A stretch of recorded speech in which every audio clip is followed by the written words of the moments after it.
উপস্থিত আজকের এই মাহফিলের সম্মানিত সভাপতি জাহাঙ্গীর আলম হোসেন, আমার ছোট ভাই, প্রধান বক্তা এবং দ্বিতীয় বক্তা, উপস্থিত মুসলিমবৃন্দ, সবার প্রতি আমার সালাম দিলাম, আসসালামু আলাইকুম।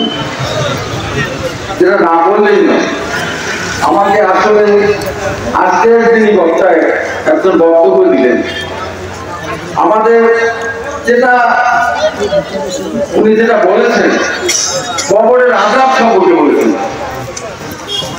এবং নামাজ সম্পর্কে বলেছেন, আমরা যেটুকু উনি বলেছেন এটুকু যদি আমরা বাস্তবায়ন করি, আমার মনে হয় এটাই আমাদের জন্য যথেষ্ট।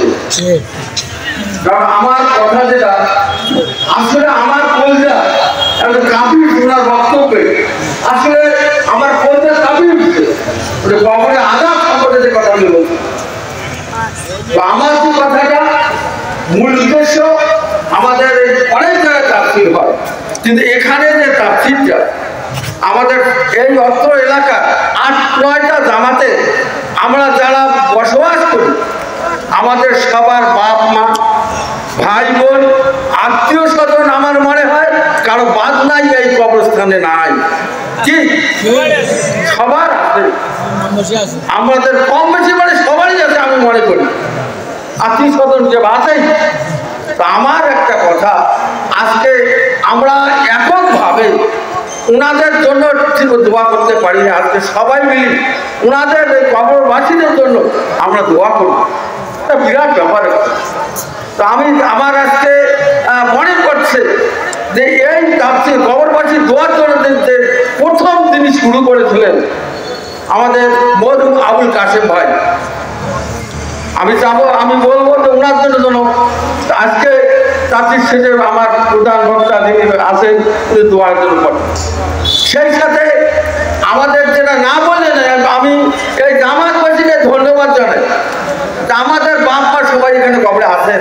এখানে আমার জানা মতে আমি যতটুকু প্রথম উদ্যোক্তা নাদের চাচা এবং তার ছেলে দুলদার ভাই, ওনারা উদ্যোক্তা নিয়েছিলেন, অল্প একটু জমি দিয়ে ছোট্ট একটা লিটু এখানে বলেছেন যে একটা সিন্ডার বেড়া দিয়ে শুরু হয়েছিল।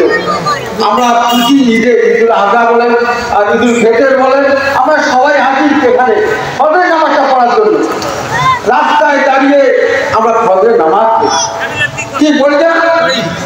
কারণ আমরা তাদের জন্য একটা দোয়া করবো, আমাদের মা বাবার জন্য একটা কবরবাসীর জন্য আমরা দোয়া করবো।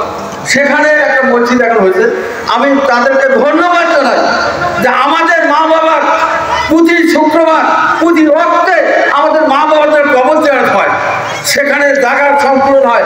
তারা গতকাল একটা 3তলা একটা ফাউন্ডেশন দিয়ে মসজিদ নির্মাণের উদ্যোগ নিয়েছে, এর জন্য জামাতবাসীকে আমি ধন্যবাদ জানাই।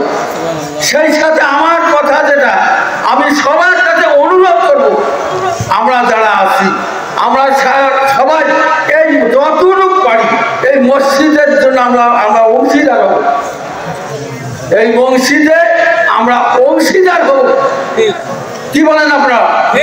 আমরা অর্থ দিতে না পারি, আমরা যে কোনো শ্রম দেবো আমরা। আমার কথা যেটা সবাই যেন আমরা শরীর হতে পারি, এই আহ্বান থেকে আমি আমার সংক্ষিপ্ত বক্তব্য এখানে শেষ করছি। আসসালামু আলাইকুম।